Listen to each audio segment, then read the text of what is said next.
नमस्कार, SBT news में आपका स्वागत है। पेश है 21 अप्रैल शुक्रवार शाम 7:15 बजे राजस्थान की बड़ी खबरें।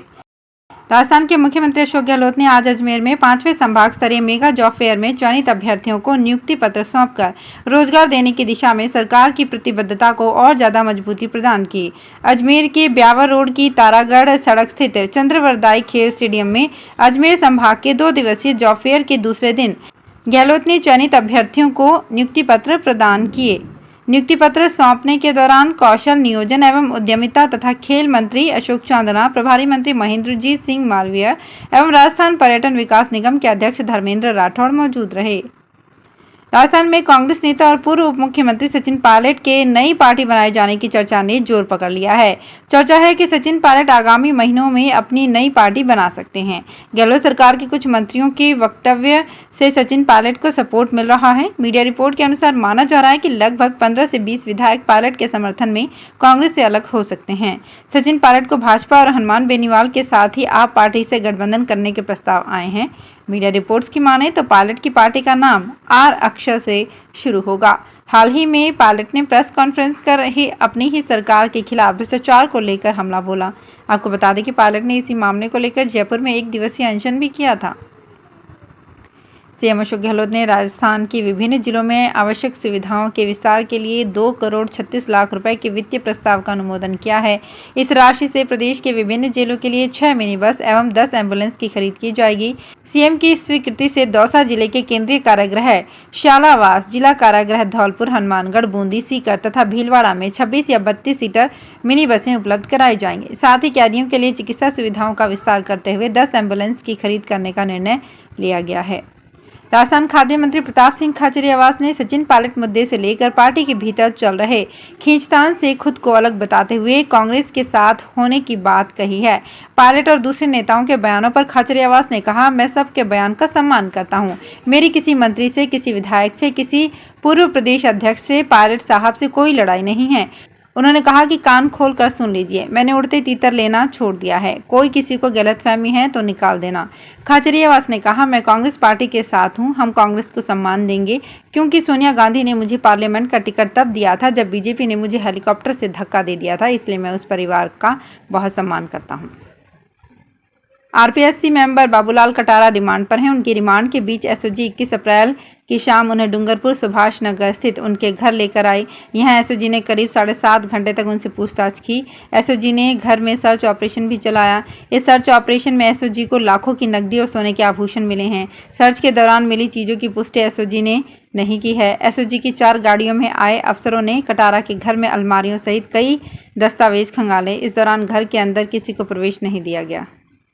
राजस्थान के मुख्यमंत्री अशोक गहलोत ने शहरी क्षेत्र के स्ट्रीट वेंडर्स और सर्विस सेक्टर के युवाओं एवं बेरोजगारों को स्वरोजगार से जोड़ने एवं उनकी रोजमर्रा की जरूरतों के लिए ब्याज मुक्त ऋण उपलब्ध कराने के उद्देश्य से प्रारंभ की गई इंदिरा गांधी शहरी क्रेडिट कार्ड योजना की अवधि को 31 मार्च 2024 तक बढ़ाए जाने का निर्णय लिया है। इसके अलावा योजना में आवेदन के लिए आयु सीमा 40 वर्ष से बढ़ाकर 60 वर्ष करने के प्रस्ताव को भी मंजूरी प्रदान की है।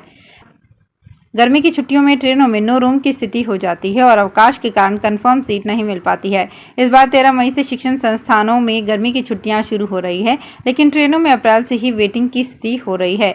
वेटिंग लिस्ट भी इतनी लंबी है कि टिकट बुकिंग करवाने से पहले सोचना पड़ रहा है कि कंफर्म होगा भी या नहीं। ट्रेनों में कंफर्म सीट नहीं मिल पा रही है। वैशाख शुक्ल द्वितीया युक्त तृतीया पर अक्षय तृतीया के साथ ही ठाकुर जी के भोग और पहनावे में बदलाव होगा। जयपुर में गोविंद देव जी सहित अन्य मंदिरों में ठाकुर जी को शरबत, ठंडाई, सत्तू, भीगी चना दाल और पंचमेवा श्रीखंड के साथ तरबूज जैसे ठंडी तासीर के व्यंजन शामिल होंगे। शहर के आराध्य गोविंद देव जी चंदन यात्रा के रूप में अक्षय तृतीया मनाई जाएगी। सुबह ठाकुर श्री जी का अभिषेक होने के बाद ठाकुर श्री जी को शीतलता प्रदान करने के लिए विशेष केसर चंदन का लेप किया जाएगा। ठाकुर जी को नवीन केसरिया धोती दुपट्टा धारण करवाया जाएगा। ठाकुर जी को शीतलता प्रदान करने के लिए सामने फव्वारे की भी सेवा लगाई जाएगी। जयपुर में जल्द ही लोगों के घर के पास डेयरी बूथ होंगे। शहर में अगले माह 1018 नए डेयरी बूथ खुलेंगे। इसकी तैयारी हो चुकी है। हेरिटेज नगर निगम क्षेत्र में 455 डेयरी बूथ खुलेंगे। वहीं जयपुर ग्रेटर निगम क्षेत्र में 563 डेयरी बूथ खुलेंगे। दोनों नगर निगमों ने इसके लिए लॉटरी निकाल ली है। अब जल्द ही सफल आवेदकों को साक्षात्कार के बाद बूथ आवंटन किए जाएंगे। निगम अधिकारियों की माने तो मई माह में लोगों को 1018 डेयरी बूथ आवंटन किए जाएंगे। चित्तौड़गढ़ में अग्निवीर परीक्षा और यूनिवर्सिटी परीक्षा की डेट सेम होने से एबीवीपी की कार्यकर्ताओं और स्टूडेंट ने कॉलेज के बाहर प्रदर्शन किया। तपती धूप और तेज गर्मी के बावजूद भी विद्यार्थी परिषद के कार्यकर्ताओं ने सड़क पर बैठकर एग्जाम डेट को आगे बढ़ाने की मांग की। यूनिवर्सिटी को इस मामले में पहले भी 2-3 बार शिकायत की और लेटर भी भेजे गए, लेकिन उस पर कोई कार्यवाही नहीं हुई। एबीवीपी जिला संयोजक महेंद्र सिंह ने बताया कि अग्निवीर का एग्जाम 24 अप्रैल को होना है और इसी तारीख को पीजी कॉलेज में मोहनलाल सुखाड़िया यूनिवर्सिटी के एग्जाम भी होने हैं। भरतपुर जिले के भुसावर के सरकारी बाग में 3000 से अधिक आम के पेड़ फल दे रहे हैं। ये पेड़ एक बार लगाने के बाद 55 से 60 साल तक फल देते हैं। पेड़ों के बीच खाली स्थान पर अन्य फसल की खेती कर दोगुना मुनाफा लिया जा सकता है। सरकारी बाग के प्रबंधक चंद्रराम गुर्जर ने बताया कि यहाँ कई वर्षों से आम की पैदावार हो रही है। 22 हेक्टेयर भूमि में करीब 3000 आम के पौधे हैं। ये फसल लगभग पकने की कगार पर है। यहाँ लंगड़ा, केसर, दशहरी, चौसा, बादामी आदि आम की कई किस्में हैं। कोटा में 24 अप्रैल से महंगाई राहत कैंप लगेंगे। इनमें 3 विधानसभा क्षेत्र व दोनों नगर निगमों में 20 स्थायी कैंप लगाए जाएंगे। प्रदेश से मिले दिशा निर्देश के बाद आज शहर जिला कांग्रेस कमेटी की ओर से कार्यकर्ताओं की मीटिंग आयोजित की गई, जिसमें राहत कैंप के बारे में चर्चा कर जानकारी दी। धौलपुर में अप्रैल महीने में जैसे जैसे गर्मी बढ़ती जा रही है, ठीक वैसे वैसे मौसमी बीमारियों के मरीजों की संख्या में लगातार इजाफा हो रहा है। जिला मुख्यालय स्थित 300 बेड के अस्पताल में वर्तमान में 700 से अधिक मरीज हैं। धौलपुर में 17 अप्रैल से पारा लगातार 40 डिग्री के आसपास बना हुआ है। अस्पताल में मरीजों की लगातार बढ़ती संख्या को देखते हुए प्रमुख चिकित्सा अधिकारी डॉक्टर समरवीर सिंह ने रिजर्व वार्ड खोलने के साथ ही आई वार्ड में मेडिकल मरीजों को शिफ्ट करने के निर्देश दिए हैं। राजस्थान भाजपा के प्रदेश अध्यक्ष सीपी जोशी ने कहा कि आज़ादी से पूर्व, आज़ादी के बाद और 2014 के बाद परिवर्तन आपके सामने है। 1947 से पहले हिंदुस्तान बड़े स्तर पर हथियार बनाता था और दुनिया को बेचता था।